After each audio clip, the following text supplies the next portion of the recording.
पालघरमध्ये शिंदे गट आणि ठाकरे गट आमने सामने आलेले आहेत। पालघरमधल्या हुतात्मा चौकात दोनही गटांकडून जोरदार घोषणाबाजी होती आहे। आमदार अपात्रतेच्या निकालानंतर ठाकरे गटाकडून निदर्शनं करण्यात आली आणि या परिस्थितीमुळे सध्या तणावाचं वातावरण पालघरमध्ये पाहायला मिळतंय। संतोष पाटील आपल्या सोबत आहेत। संतोष, सध्याची परिस्थिती नेमकी कशी आहे?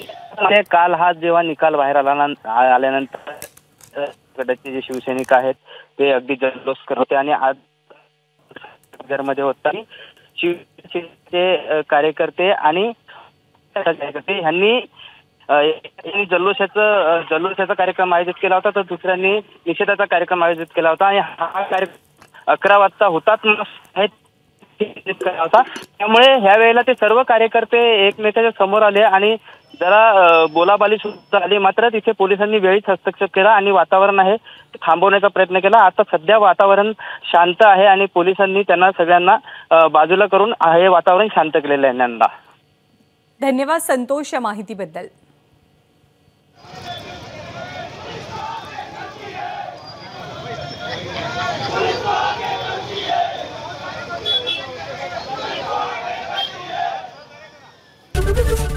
एबीपी माझा, उघडा डोळे बघा नीट।